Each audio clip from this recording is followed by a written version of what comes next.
J'aimerais faire juste un petit retour rapide sur le vétérinaire en Norvège. Donc on vous a parlé de la stérilisation, de la castration. En Norvège, c'est très commun de faire appel à des chaînes de vétérinaires. Il existe notamment Annikura, il y en a d'autres. Annikura qui d'ailleurs appartient à un énorme groupe, hein. C'est Mars quand même. Donc ils aiment votre chien, mais pas que. Ouais, utilisons les bons mots, hein, ne soyons pas dupes. Je pensais Ils que c'était aiment aussi votre argent. Oui, je pensais que c'était des petits vétérinaires locaux parce qu'il y en a plein la ville. Pas du tout, ça appartient à un groupe énormissime. Donc la santé des animaux, oui, mais le business aussi. Bref, il existe ce genre de chaînes qui sont très communs en Norvège. En soi, ça fait le job, ça reste très cher. Sachez que aussi il faut payer. Mais ce qui est bien, c'est que tout est. T'as le vaccin annuel qui est compris. Oui. C'est un abonnement. Il t'envoie un rappel qu'il faut faire le vaccin annuel et tout. Ouais. Donc ça, t'as pas à t'en soucier, c'est plutôt pas mal. Mais ça a un coût, c'est un abonnement mensuel assez cher. C'est vrai que si on utilise notamment cette visite annuelle avec le vaccin compris et qu'en plus de ça, les prescriptions aussi, les ordonnances sont comprises, parce que oui, en Norvège, pour les animaux, on paye l'ordonnance en plus des soins. Ça peut être... Nous, on l'a fait pendant plusieurs années, c'était intéressant. En tout cas, on le pensait. Là, parce que géographiquement, on a déménagé, il n'y a plus de chaîne proche de chez nous. On fait appel à un vétérinaire local et on est tout aussi content. Donc, renseignez-vous un peu entre les différentes chaînes et les vétérinaires locaux. Je pense qu'aussi ceux qui sont véhiculés, qui peuvent sortir facilement d'Oslo, il y a certainement aussi, je pense que les prix baissent aussi avec la distance. Donc, ce sont des petits éléments à considérer. Et en plus de ça, comme ça se fait maintenant aussi beaucoup, je pense en France, il y a les assurances mensuelles. Certaines, pour la plupart même, je pense, comprennent des consultations en ligne, un peu comme ce qui se fait maintenant pour la santé des humains. Et c'est quand même très pratique quand il y a un doute ou une urgence. Mais les assurances, ça comprend quoi ? Parce qu'au final... C'est en cas d'opération, d'urgence. Ça va aider à... Ouais, parce que pour les petits trucs, je me rappelle... Non. Elle avait une conjonctivite. Une conjonctivite, on en avait eu pour 300 €, 20 € d'ordonnance... Ouais. Je ne sais plus combien pour le médicament. Et le dernier truc qui est aussi important à mentionner, nous on l'a utilisé quelques fois, ce sont les urgences vétérinaires d'Oslo. Je crois qu'elles sont à Nydalen, un truc comme ça. Et on peut, notamment le week-end, passer un appel si on a un doute sur quelque chose. Alba, elle avait ingéré un peu n'importe quoi, ça arrive, donc on était un peu inquiets. Et ils nous avaient déjà rassurés. Donc, soit faire appel à ces urgences déjà par téléphone, ça aide à avoir un avis médical, ou utiliser ces applications de consultation en ligne. C'est vraiment pratique. Ou utiliser ChatGPT. Voilà, ça c'est... Non, mais la dernière fois, j'ai demandé à ChatGPT, je lui ai même envoyé des photos de ce que je voyais. Des crottes, clairement, soyons justes avec les mots. Il a fait une bonne analyse, en tout cas, enfin, je ne sais pas si elle était bonne ou pas, mais en tout cas... Ensuite, j'ai appelé les urgences vétérinaires et ils m'ont répété ce qu'ils disaient. Et derrière, ce sont les urgences psychiatriques qui m'ont appelé pour checker l'état de santé mentale de Lucie. Non, mais si ça se trouve, les urgences vétérinaires font comme moi, mettent le problème dans le ChatGPT et me répètent... Ah non, mais c'est clair. C'est en plein essor. Donc voilà pour le petit rappel un peu vétérinaire, chaîne et que choisir.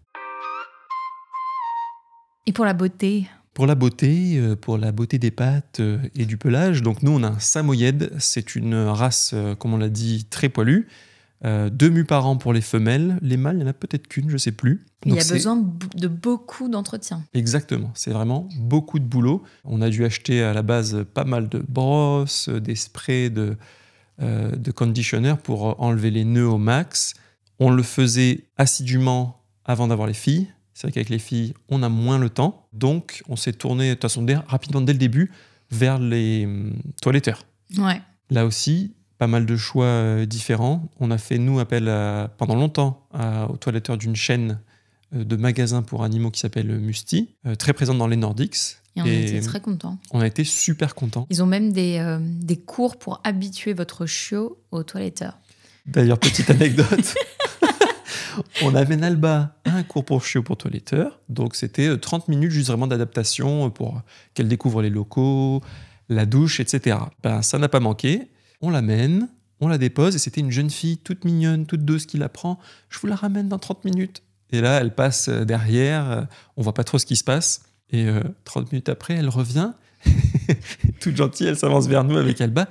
Elle nous dit « Tout s'est bien passé, mais je pense qu'il va falloir un petit peu l'habituer à l'eau. » Et là, on voit sur son torse qu'elle a des énormes traces de griffes d'Alba.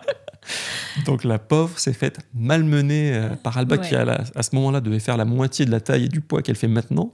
Donc on en rigole, mais bon, elle a été très professionnelle et depuis, heureusement, Alba s'est vachement améliorée côté caractère. Elle aime pas trop les douches, elle aime pas le toiletteur en général, mais ils nous disent que ça se passe bien. Non, mais ils arrivent pour tout ce qui est coupe, séchage avec le gros sèche-poil et tout ça, ça se passe bien. Mais voilà, là aussi, essayez de les habituer le plus tôt possible. Ça peut vous éviter des soucis. Et donc, on a fait appel à cette chaîne pendant longtemps. On était très contents.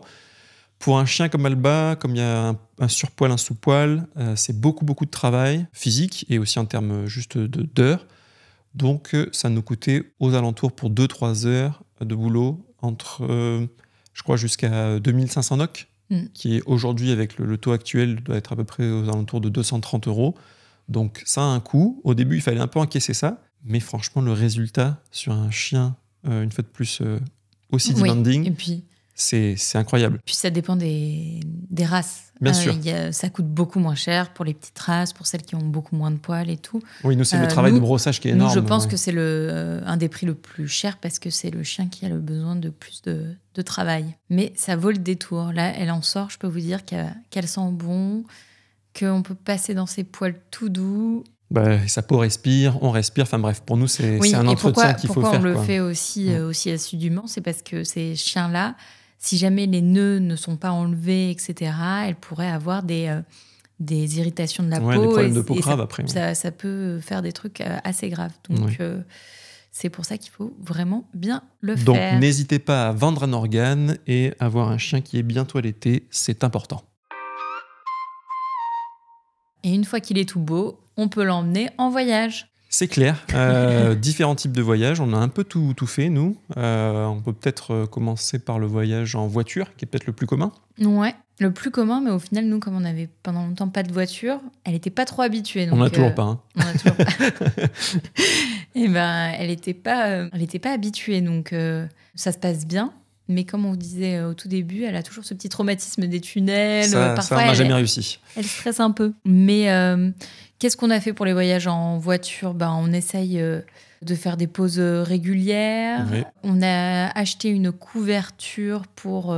Alors, en Norvège, la règle, c'est de mettre une sorte de cage dans le coffre et de mettre le chien dans ça. Je pense que c'est le mieux, ça, oui. Je pense que le mieux, du coup, si vous avez un chiot, c'est de l'habituer dès le début parce que je pense que c'est obligatoire. Mais nous, elle n'avait pas du tout été habituée, donc on ne fait pas cette option. Si on a une voiture où il y a un coffre ouvert, parfois on la met dans le coffre, surtout si un autre chien, elle est plutôt sereine. Mais ça, c'est hyper rare. C'est hyper rare. Nous, la norme, c'est qu'on a acheté cette espèce de sangle qui s'accroche aussi bien d'un côté au harnais qu'à l'attache d'une voiture. C'est comme si c'était l'embout, en fait, et celui d'une ceinture. Et donc, elle est sécurisée comme ça. Comme on fait que louer des voitures, notamment via une application qui s'appelle Getaround, on doit toujours mettre le filtre qui accepte les animaux de compagnie. On finit toujours par en trouver. Comme on doit rendre la voiture forcément propre, on a acheté aussi de quoi protéger les sièges et on utilise ça à chaque fois. On n'oublie pas toujours de prendre des serviettes en plus pour la sécher s'il s'agit de la neige ou de la pluie.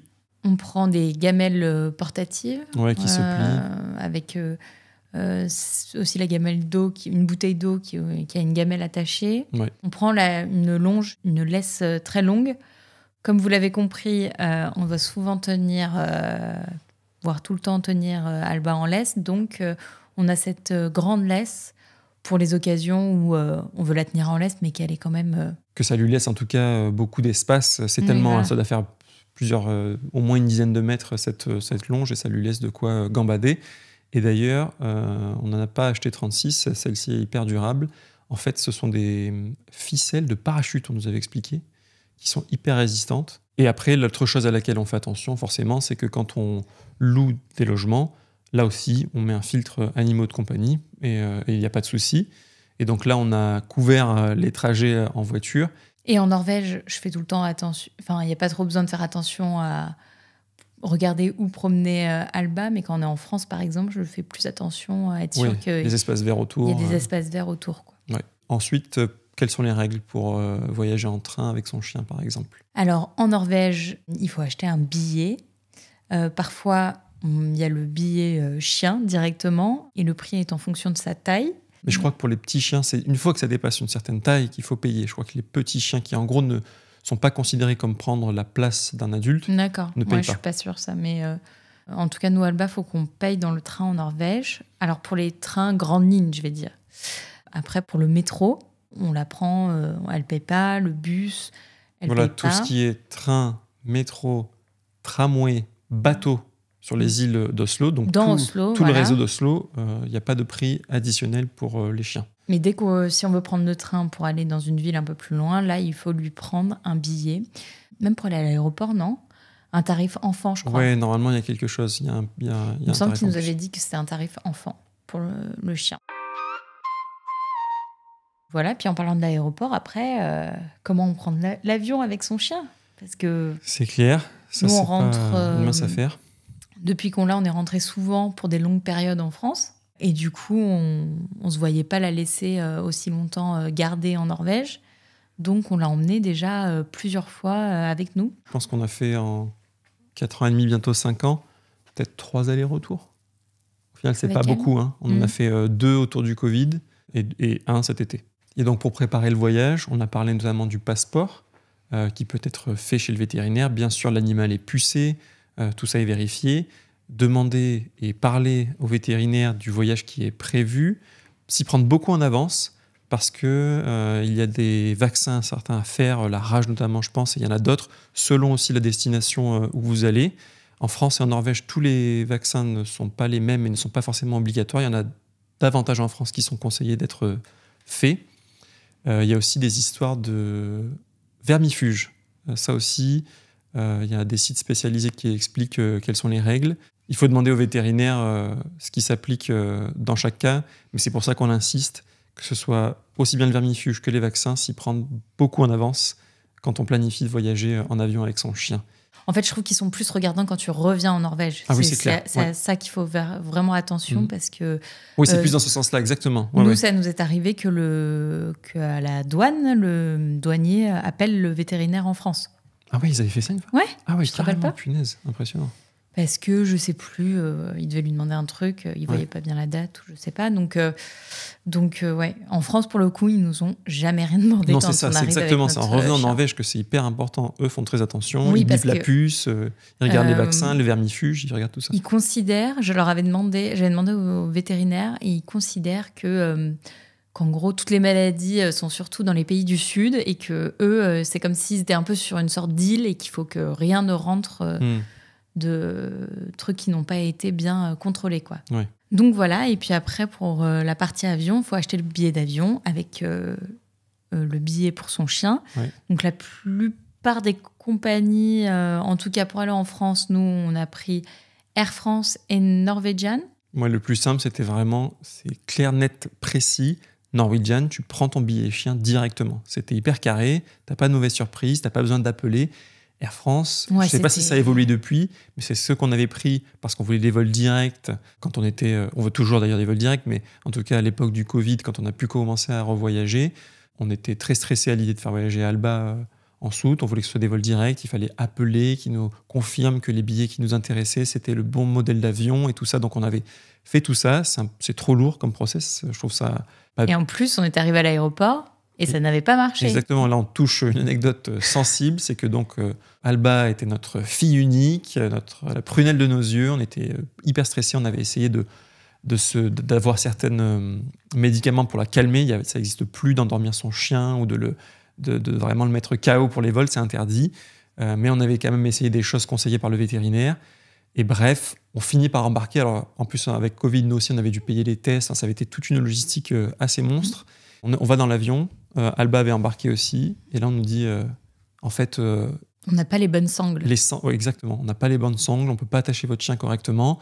Ça appelle Paris, ça appelle la Norvège, ça appelle différentes équipes, et ils ont lutté. Entre-temps, nous, on commençait à devenir livides parce que les gens en plus attendaient, il y avait du retard qui s'accumulait, tout le monde était stressé en période Covid, et au final, on nous a débarqués. Et on nous a remis sur un avion avec un changement, ce qu'on ne voulait pas, à Amsterdam. Donc oui, au final... C'était assez chaotique, ça s'est fait. Après, peut-être que c'est plus comme ça, mais c'est vrai que Norwegian, zéro problème. Peut-être qu'on a eu de la chance aussi cette fois. Si vous avez un chien qui est petit, vous pouvez l'emmener en cabine. Ouais, il faut regarder les tailles et les kilos. Ouais. Ça dépend des kilos dans un sac. Mais pour les chiens comme Alba, les gros chiens, il faut obligatoirement les mettre dans une caisse de transport aux normes IATA. Nous, ce qu'on avait fait, mais que je ferais encore différemment si j'avais un chiot maintenant, on avait voulu l'habituer dès le début, donc on avait laissé la caisse de transport dans le salon avec ses jouets dedans, parfois des friandises et tout. Et ben, quand elle était petite, elle y allait, elle dormait dedans. Ouais, et ça tout. allait, elle aimait bien. Mais l'erreur qu'on a faite, c'est qu'on l'a jamais enfermée dedans à la maison. Donc en fait, quand on est arrivé à l'aéroport pour la première fois, qu'elle est rentrée dans la cage, ça allait, mais à partir du moment où on a fermé la porte, elle a commencé à aboyer en mode... L'alarme a sonné, oui. Vous faites quoi là? C'est moi qui choisis. Donc oui. Si jamais vous voulez entraîner votre chien, si vous comptez voyager avec, c'est bien de l'entraîner dans les vraies conditions, quoi. Donc, oui, au maximum. Et d'ailleurs, là aussi, énorme débat, c'était presque les parents Montessori, mais version chien. Est-ce que c'est éthique d'enfermer son chien dans une cage de transport ou dans une cage tout court? Oui, non. En fait, on a fini par comprendre que oui, c'est bien, et surtout quand ils sont tout petits, plus l'espace est réduit, mieux ils se sentent. Ils se sentent davantage en sécurité quand ils ont un espace restreint. S'ils ont accès à un grand espace, ça les stresse quand on n'est pas là, les maîtres ne sont pas là, et du coup, c'est là qu'ils vont commencer à faire des bêtises oui, tu veux dire, et par ronger. Contre, à la maison, quoi. Exactement, oui. Oui, c'est vrai qu'il y a des éducateurs qui nous avaient dit que c'était bien de les mettre dans la caisse pendant qu'on et s'en ça va. paraît contre-intuitif peut-être à la base, on a l'impression qu'on est une mauvaise personne. En fait, non, c'est leur rendre service et quelque part se rendre service aussi. Bon, je pense pas que je le ferais pour autant, mais... Du moment où c'est pour prendre soin d'elle, non, je suis pas sûr que je le ferais. Non, mais là, je préfère la pauvre qu'elle soit allongée sur le canapé plutôt que dans une caisse. Oui, donc voilà, exactement. Encore un très mauvais exemple. elle projette ses sentiments humains sur son chien. Elle est où, là? Sur le canapé. Voilà. Elle n'est pas traumatisée, mais moi je le suis peut-être. Bien sûr, évidemment, il faut prendre une caisse grande, à la taille de votre chien. Ah oui, ça faites attention parce que nous, la première... Qui puisse s'allonger dedans. Oui, et puis même sur les sites, je trouve pas ça hyper clair. Ils te disent c'est telle race, c'est ci, c'est ça. Faites vraiment attention, vaut mieux viser assez grand. Parce qu'on a dû changer du coup. Il faut que votre chien puisse se mettre debout dans sa caisse et s'allonger dans sa caisse. Et tourner, et puis ils prennent, je crois, plus ou moins la mesure au garrot. Donc, important de bien choisir. Et après, on se rend à l'aéroport. Là aussi, dernièrement, ce qu'on a fait, parce que vous nous connaissez peut-être, nous sommes une famille sacrément tuche, avec 2 jeunes enfants plus un chien, on passe pas inaperçu. Et du coup, on a réussi à l'aller à prendre les transports. Oh, non, mais ça, on n'avait pas le droit. À ne plus jamais faire. Oui, surtout, on n'a pas le droit. On nous a expliqué que dans le train, la caisse prenait trop de place, même si elle était pliée en 2. Bon, après, le mec s'est excusé. Donc, bizarre. Je sais pas trop quelle est la règle. Oui, non, mais il s'est excusé parce qu'il nous a parlé un peu de manière... Une fois de plus, les règles sont les règles.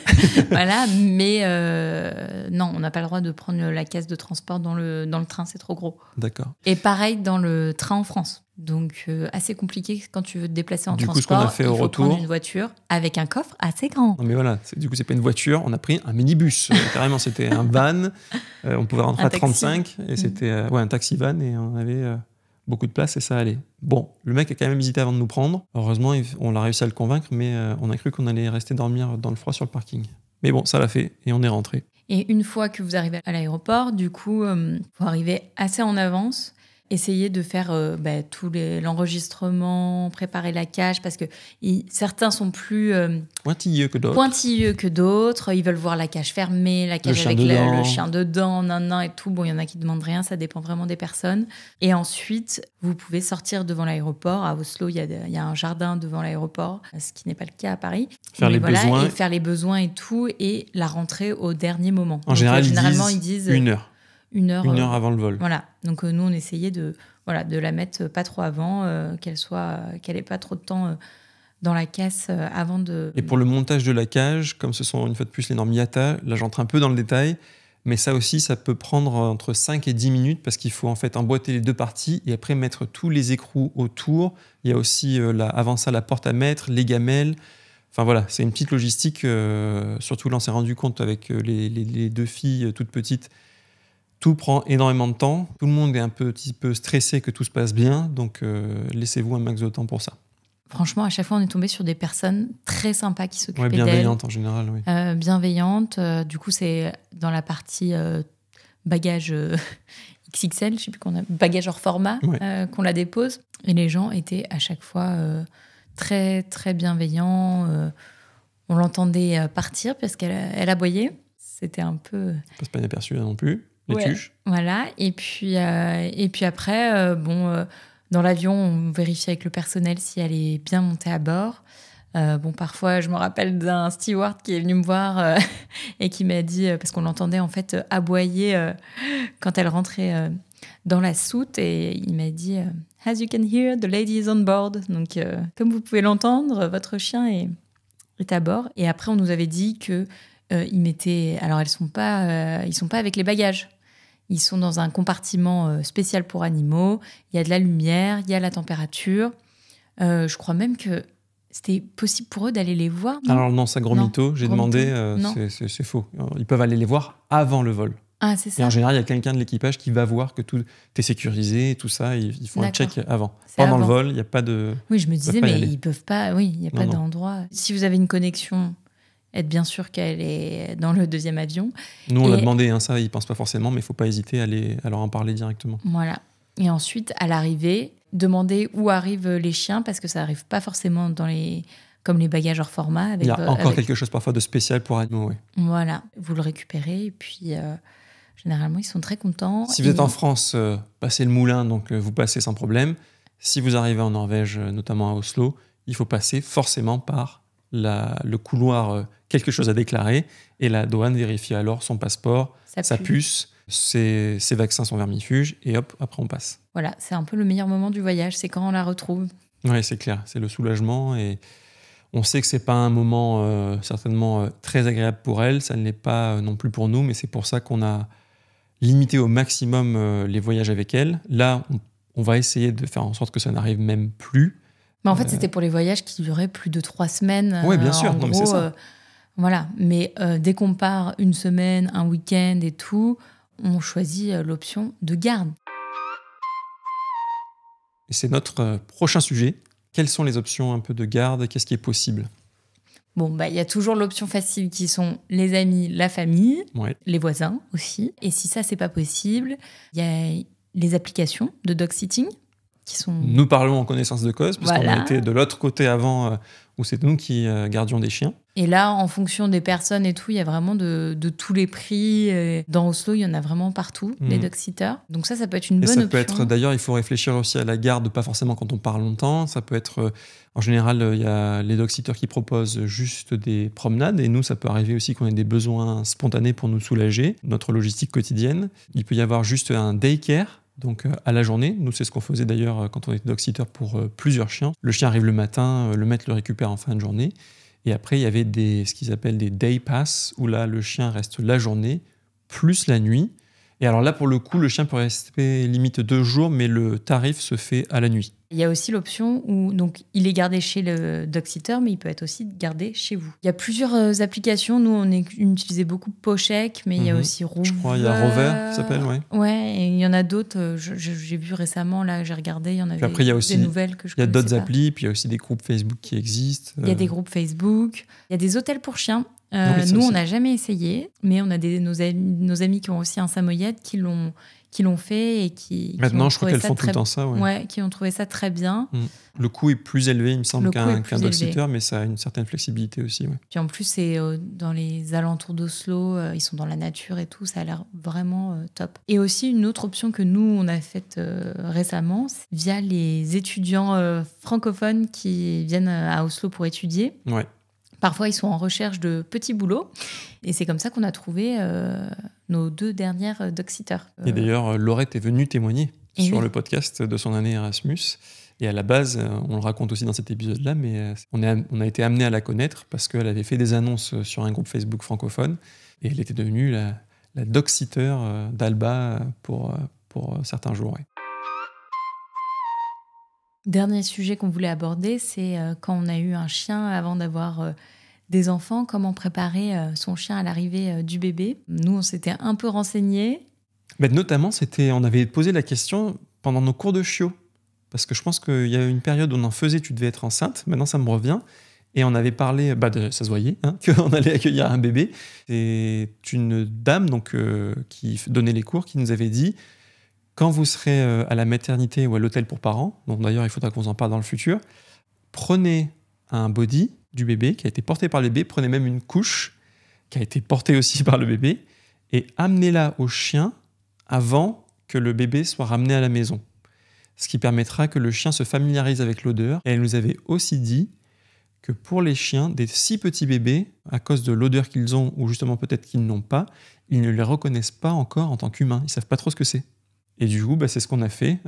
Quand tous les deux on était à l'hôtel, pas pour chiens, à l'hôtel des parents, j'avais pris un body, une couche, avant notre retour, 1 ou 2 jours avant, et j'étais rentré à la maison, et j'avais fait sentir à Alba le body et la couche pour qu'elle commence à se familiariser.